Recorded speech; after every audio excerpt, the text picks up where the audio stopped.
I'm not sure if they hear it, but...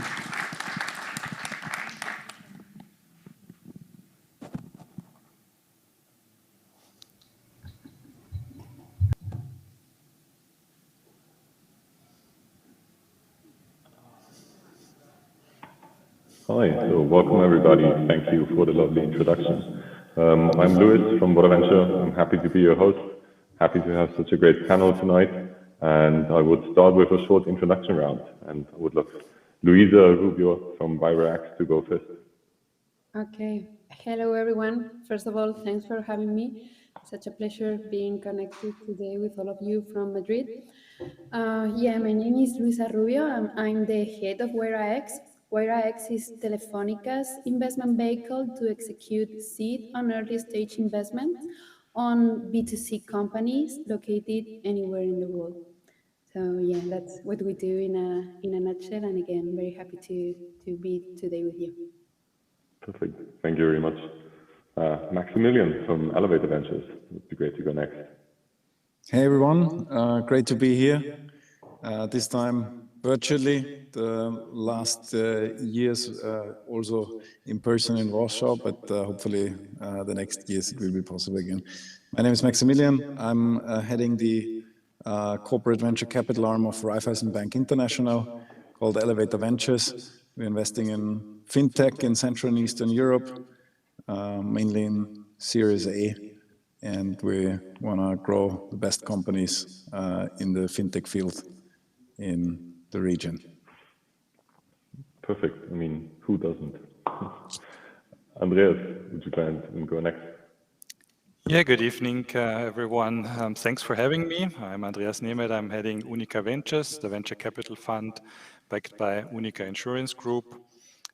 We are a corporate-backed venture fund, so maybe that's also I will elaborate in a bit more detail how that sets us apart from traditional corporate venture funds, and we're happy to share our past history of 5 years investing, building a portfolio of 33 companies so far, and very much looking forward to a vivid discussion tonight. Perfect, thank you. So as you heard in the introduction, probably we're going to focus about the role of corporate investment and also corporate venture capital funds in that case more specifically. So therefore, I think also this panel has a great diversity when it comes to how to set up and also run a corporate venture capital fund. Therefore, I would like to pose the question or the dilemma of strategy versus finance. That is also a very present decision that you set up and also then coherently walk with it over your lifetime. So on that side, Andreas, I would like to start with you. On a scale of strategy versus finance, how strategic are you? How financially investing are you? And how did you define it and come up with the concept also? It's a very key question, and I think for everyone who is considering investing in startups as a corporate, I think there are different means, different ways to go about it. And I think there is always a strategic interest or a strategic angle, and there is no. This is also true for UNIQA. UNIQA is a 200-year-old insurance company, and they're very much interested in what's going on in the market. Also want to have exposure to startups and new ideas, new business models. So the reason why UNIQA invested now 150 million in total allocation to venture capital is because they want to be close to what's next in the insurance market, in the mobility space, in digital health. So the reason why we are here, why UNIQA Ventures was created, definitely has a strategic background. I think what sets us apart from many other corporate venture funds is though that we are, how we do it, how we invest is how we run the business is like any other pure play financial oriented VC fund. So our key performance metric is financial return. And this is actually why we consider us a financial investor in the first place. But on top of the financial return, we also try to connect startups to our core business, also facilitate collaboration. So that's what we consider the cherry on the cake, the digital dividend on top of the financial dividend, which is also why almost a third of our portfolio companies is actually in one or the other way collaborating and doing business with the UNIQA Insurance Group. Yeah. Okay, it's also on the collaboration aspect. I mean, thanks for highlighting also the aspect that you act as a purely financial driven VC. I think that is very, very rare and also still has the aspect of a strategic background doesn't mean strategy focus in that sense. Looking to you, Luisa, how is it at Wayra and Telefónica? Because it surely is quite different in that sense. Yeah, from our side, we have a different angle. We see ourselves as a strategic investor, but I would like to mention that that doesn't mean that numbers doesn't matter for us. Of course, numbers are important. We are investing money and we are expecting a nice return, right? As all the investors. But for us, our main driver is related to open innovation. As you can imagine, being a telco, technology is part of our ADN, and technology in the telco industry is changing every second. So we cannot innovate just by ourselves. We think that we need to collaborate and be open to include technology from third parties, especially startups, to be able to leverage and complement the value proposition that we bring to our customers. So that's why we see ourselves as a strategic investor, because our main goal with Wayra and with the different open innovation initiatives that we are running within the Telefónica group is to be able to detect those startups that will help us to bring innovative solutions, innovative products to our customers, and to be able to do it together. And that's the main KPI that we are following, right? When we are analyzing the performance of our portfolio and Wayra X. And just to give you some numbers, last year, only in Spain, we made more than 40 million in business between the startups in our portfolio and Telefónica. And we are super proud of that because, as you can imagine, for a big player like Telefónica or any other multinational, doing business on a scale with the startup without killing the entrepreneurs, and that magic that entrepreneurs could bring to a corporate, it's quite difficult. But we have been working with different teams within our organization to be able to design a special process to work together with startups and to be quite agile in terms of business integration. So, and then to you, as I understand it, the key KPI is really if this integration works or not, is the revenue or the turnover between Wayra or Telefónica, and the portfolio startups.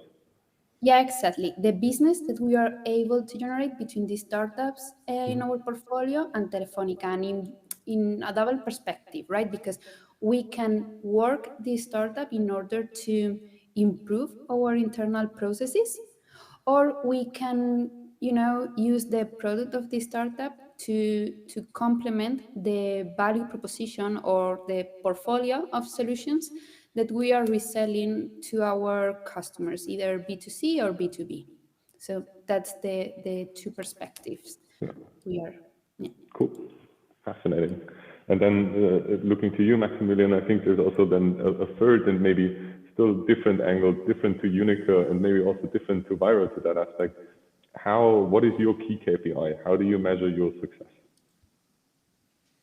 Yeah, I mean, here we are closer to what Andreas said. So our key KPI is return. That's what we are measured in. Our investment committee is chaired by the CFO of the bank, so that alone is a sign. And that's what probably in 5-10 years someone will ask us about.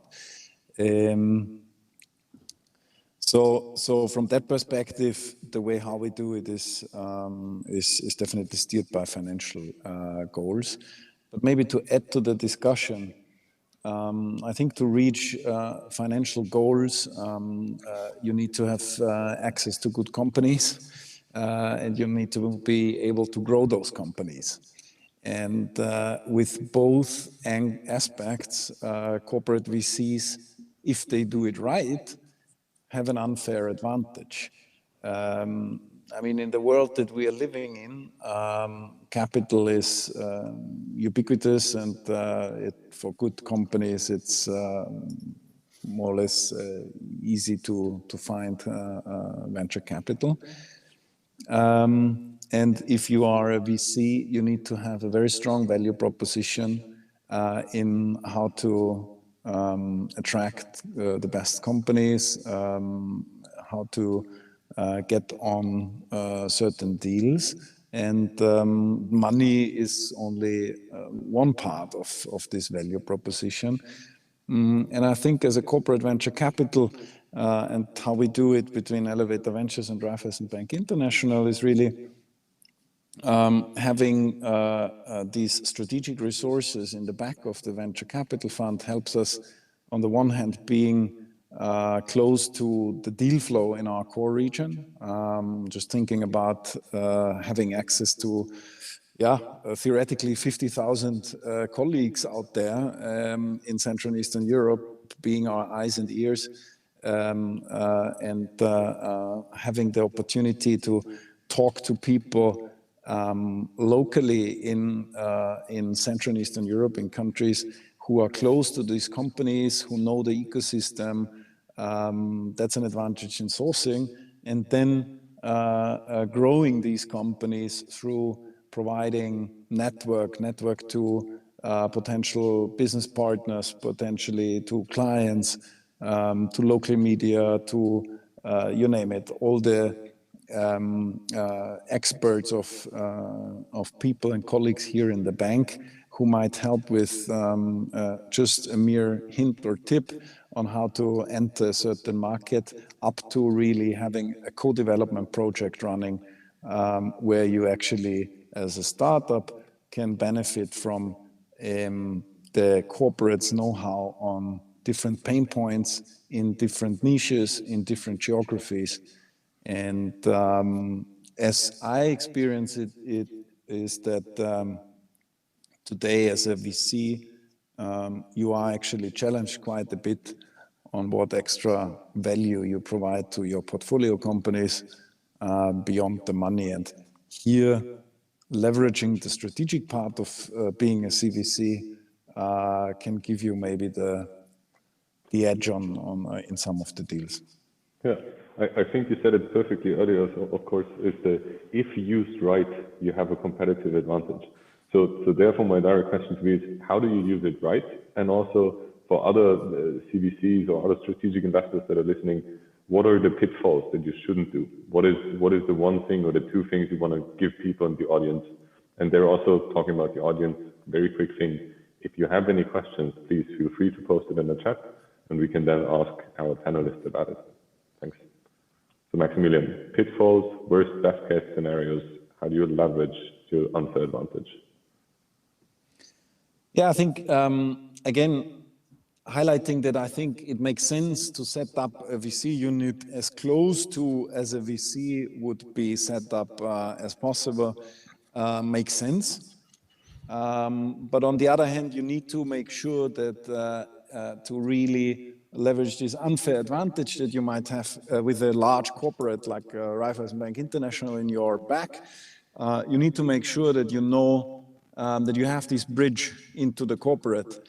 And here, when maybe I can tell a little bit about how we started. We actually started not with a VC, but we started with an accelerator program called the Elevator Lab, which paved the way to doing VC over the years, because it actually showed the whole organization within RBI and all markets that working with fintech startups actually makes sense business-wise beyond a mere innovation theater, as sometimes people call these endeavors. And over the years, there were really strategic partnerships developed out of these programs, and so it was only natural to ask ourselves, why don't we also invest in these strategic partnerships? But on the other hand, the whole organization the business lines, the IT, compliance, and all the people and parties that you might need in such a large corporate to make a strategic partnership work, actually learned in a way how this works. And now, being in the position of us,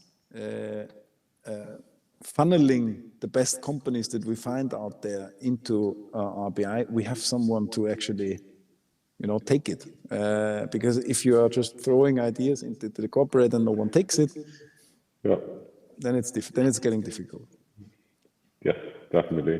So that's also, I think, then asking to Andreas, because we talked about also beforehand also already the network and how you create those bridges. And I think the bridge in Wayra is very clear because that is a focus as I understood it.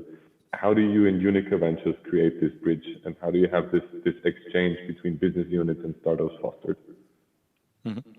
So I think it all starts with your investment focus, and we are investing at the early growth stage in companies that have already a proven product market fit.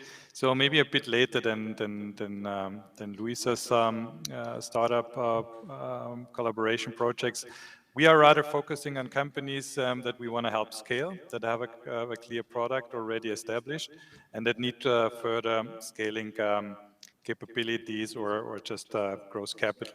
So what we have learned also from our experience is that startups need to have a certain size already established, maybe also in team size, just before collaboration with a big corporate really pays off. I think I would recommend every startup to just have settled your financing round, that you have another 12 to 24 months of runway prior to starting collaboration with a big corporate. Because collaboration with corporates takes time and also needs a lot of resources and energy put into it. So I think, you should be really able to dedicate a lot of your resources.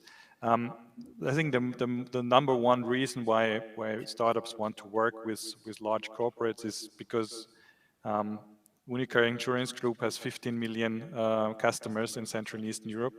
I think we are having a strong brand. So there are certain assets that the corporate has to offer.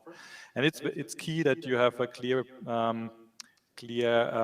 understanding of who does what. What is should the collaboration be all about? Set clear objectives. Maybe start with the low-hanging fruits first, not to expect too much, but rather have small sprints, small project phases, small deliverables, which you can easily implement within 3 months' time, and then have the second sprint and so on. So I think you have to understand, and you have to match the different cultures and bridge the cultural gap between startups that are fast moving, that are agile, that have the best ideas at 2 o'clock in the morning, with the corporate decision-making processes and collaboration mode. Yeah. And I think that's definitely what UNIQA Ventures does for their startups, to facilitate that process and to also safeguard that they are not killed by a big corporate collaboration project. Do you also, on the other hand, see the impact UNIQA Ventures has on the culture, let's say, of UNIQA itself and this collaboration? Is there something happening on the cultural approach? I think that's one of the key reasons why the corporate managers are really interested in collaborating with startups, because they learn every day, and they know they get exposure to totally new ideas, and also to people. People are in our startups. As I said, they have the best ideas at 2 o'clock in the morning. People bringing, and a startup is maybe a unique combination of skills and people that would never ever work for a corporate, but actually having them to solve your problems, or that can really make a huge difference. Mm-hmm. So I think this cultural dividend and what you can learn from startups is definitely one of the major reasons why corporate should seize that opportunity of collaborating with startups. Yeah. And guys, if I may, I would like to jump in and share with all of you on the audience one of the most important learnings we get from these 10 years, right? Investing in seed and early stage, and is a super important tip for all those corporate venture capitals listening today, and is that if you guys are willing to play venture capital, you have to follow VC rules. And that's one of the most important things. And probably most of you have read different articles explaining why traditional venture capitals don't really love corporates investing in startups, especially at early stage.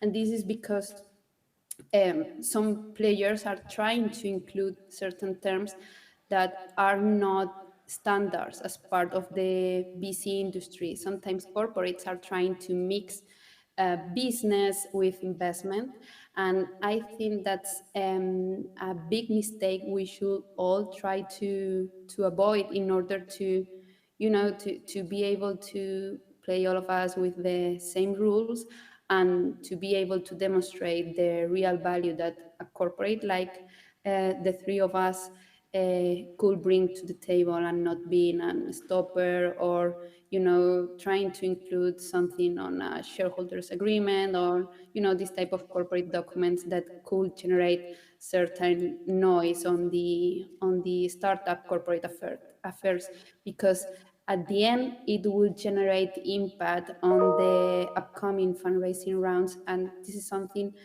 nobody wants to see. So that's, in my experience, one of the most important learnings to be followed by corporate venture capital players.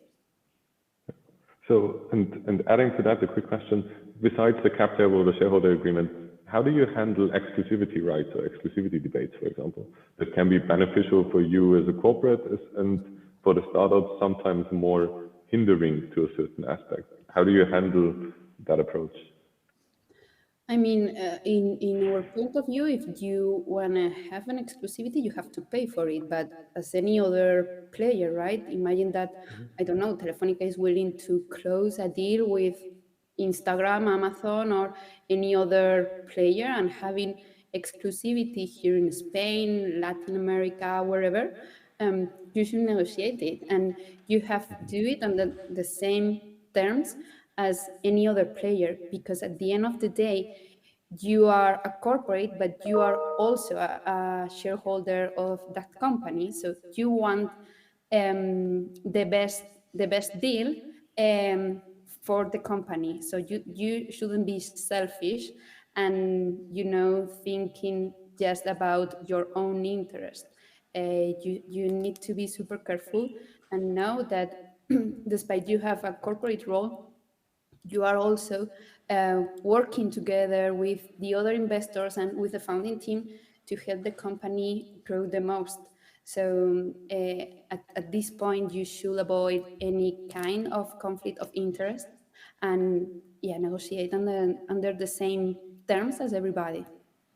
Yeah, that's a great answer, and I hope that everybody listened carefully to that answer, because I think it's often for corporates easier to have the corporate goals and stick to it rather than switching to the investor role and the shareholder role and not being, as you said, selfish maybe. Yeah, and that doesn't mean that the startup should avoid exclusivity deals and this type of things, because many times it's a great strategy to generate defensibility in a concrete market, which should be strategic for the startup, but again, with reasonable terms for, the both sides of the equation, not only for the corporate or not only for the startup.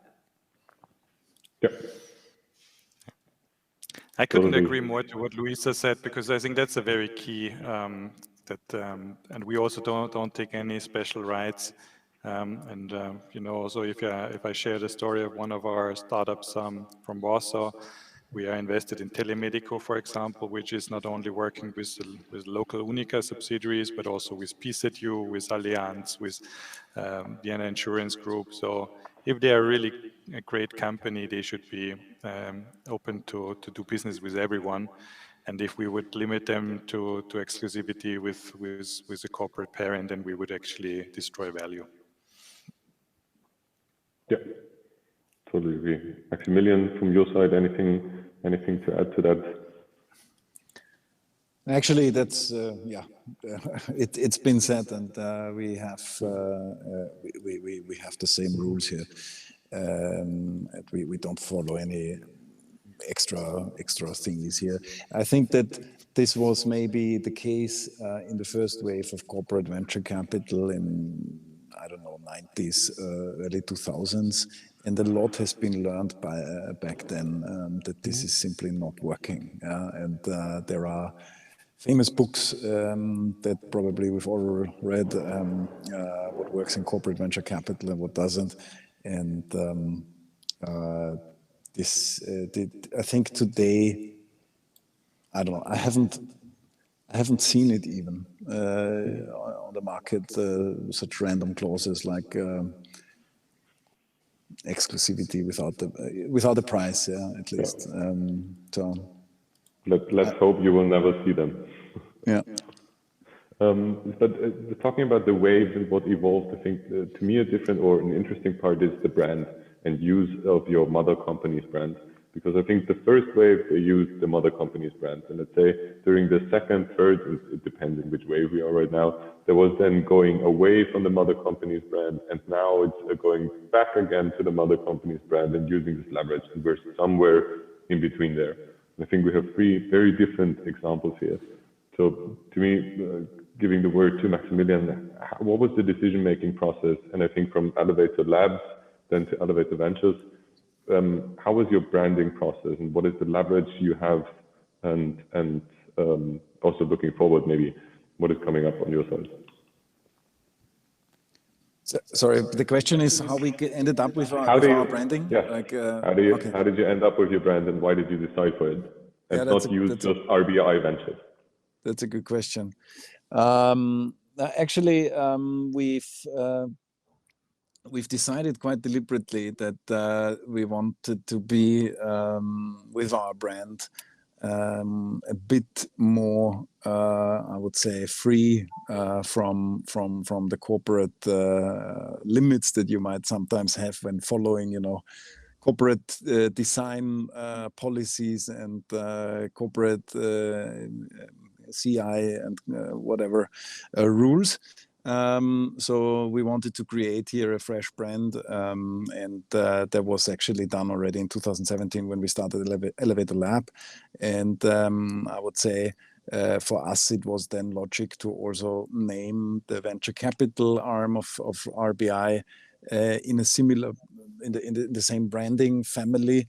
As we wanted to also show with this combination that we have built an ecosystem. It's venture capital, and Elevator Ventures is part of the overall, I would say, fintech partnership strategy, and is embedded in an ecosystem of elevator labs that are running locally in the markets, that are running on group level, and that there is a synergies here.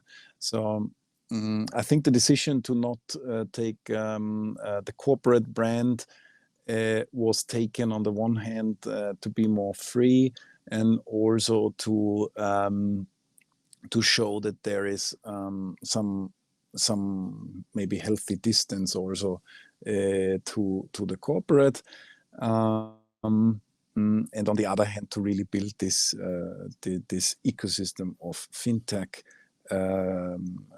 partnerships with the bank. And so far it has proven to work out quite well. Yeah. No, but it's a cool maybe brand.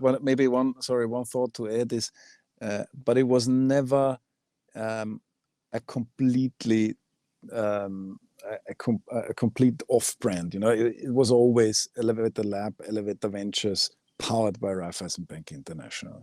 It was always in yellow and black. So there's a fine line, yeah. But I think as with VC and corporate venture capital overall, there's a fine line, and it's the same with branding. And it just should show where you're standing as a VC. Yeah, and then I mean let's take the contrast on the other side, and let's go with UNIQA Ventures for that sense. You decided to take the company's name, the company's brand, quite strictly in that sense. What was there? Actually, 5 years ago, when we started investing in startups, we actually invested as UNIQA Insurance Group. So, but what we found out is that we need a dedicated brand, actually, to be more explicit, that there is actually a dedicated unit within the UNIQA Group, a separated entity, an independent entity, which is a startup itself, actually, taking fast decision in a very small unit.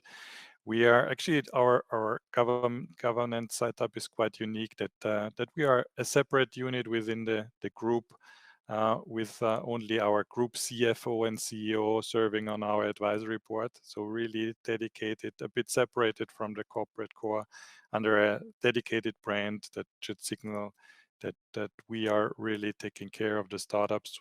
We are a fund, we are a venture fund that is actually operating like a traditional VC, but can, to the benefit of the startup, actually offer a huge domain know-how, and is really backed by a very strong financial sponsor. And I think that's also what we definitely want to leverage, is the trust that everyone has in the UNIQA brand, which is a 200-year-old actually company, a very strong and renowned brand in Central and Eastern Europe.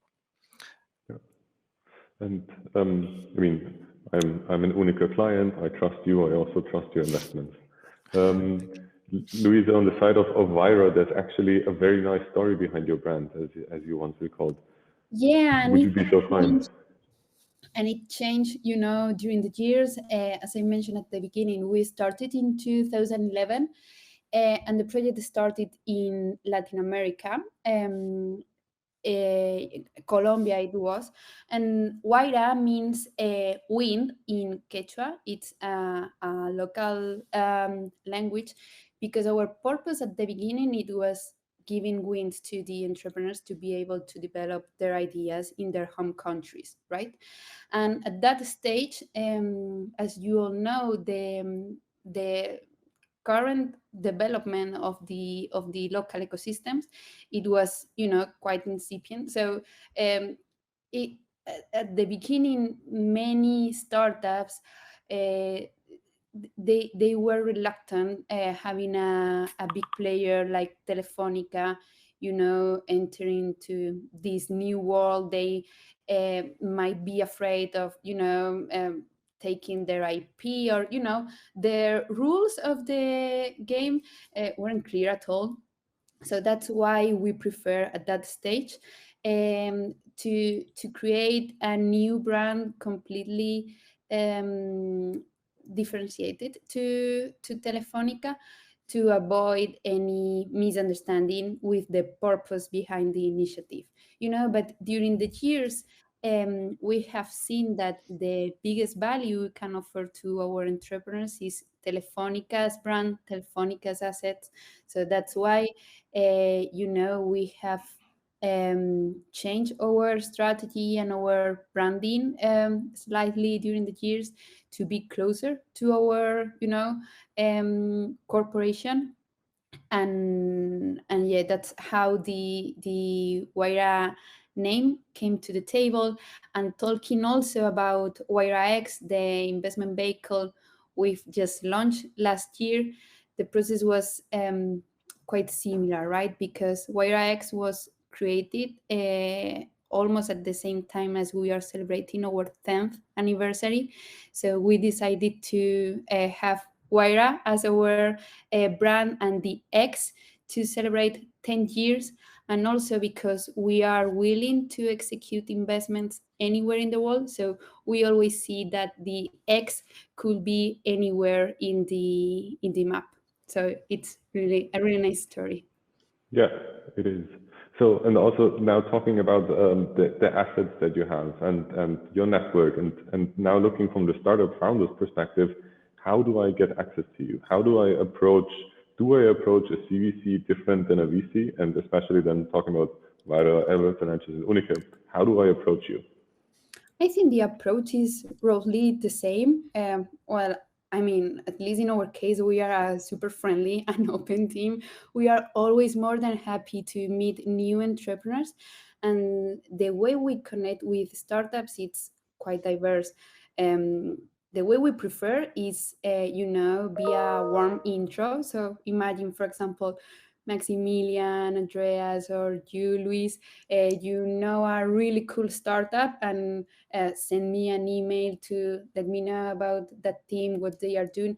That's the best for us in order to, because someone that we trust is recommending us a good investment opportunity. So that's the best, but that doesn't mean it's the only way to have a good approach to corporate venture capital. So we also have our website, which is x.wayra.com, and startups could apply and send us their projects via our website, or connect through LinkedIn, or maybe also thanks to our partnership team or our sales force.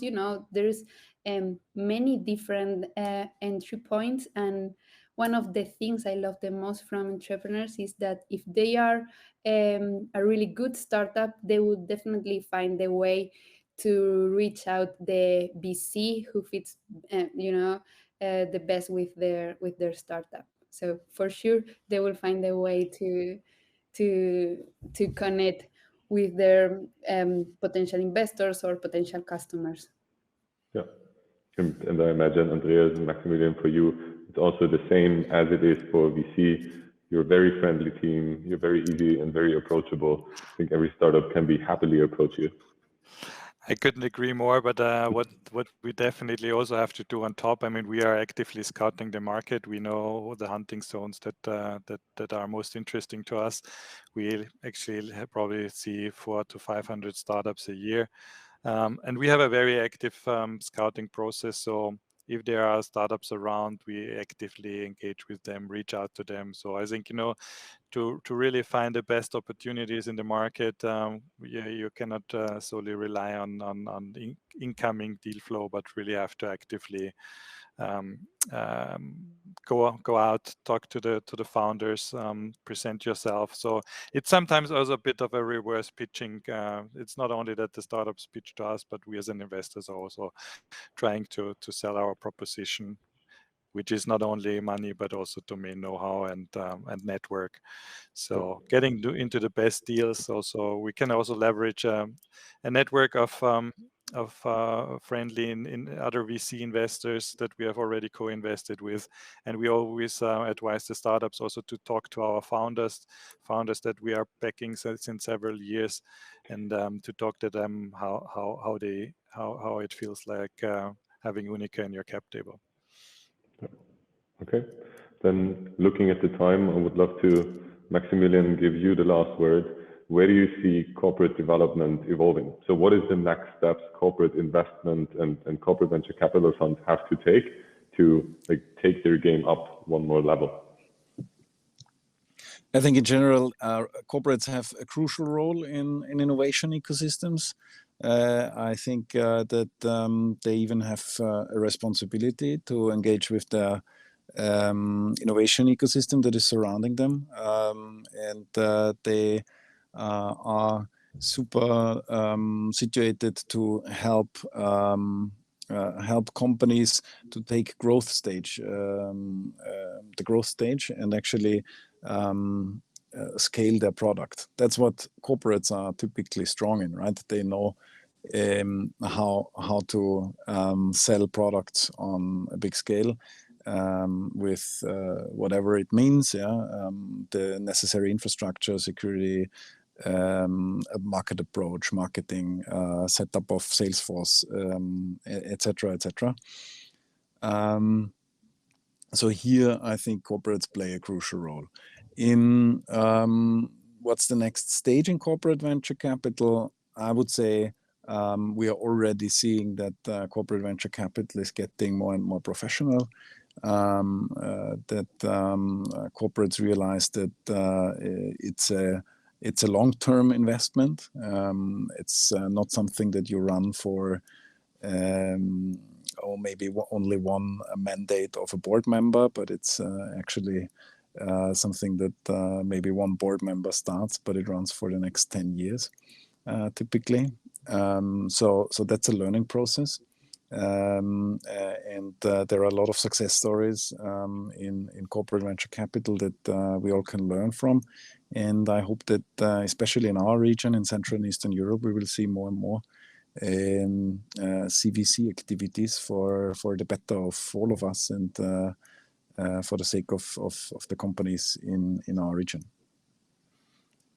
That was a lovely dramatic ending. Thank you very much for that. So thank you from my side to you all. Thank you for your time. Thank you for your insights. It really has been great. Please, of course, share your deal flow with each other. I hope you have some joint investments either coming up or planning them from now on. And it was my pleasure. Thank you very much. Thank you, of course, to the Wolf Summit for having us. And then I wish you a good night. Thanks a lot. Thank you. Bye.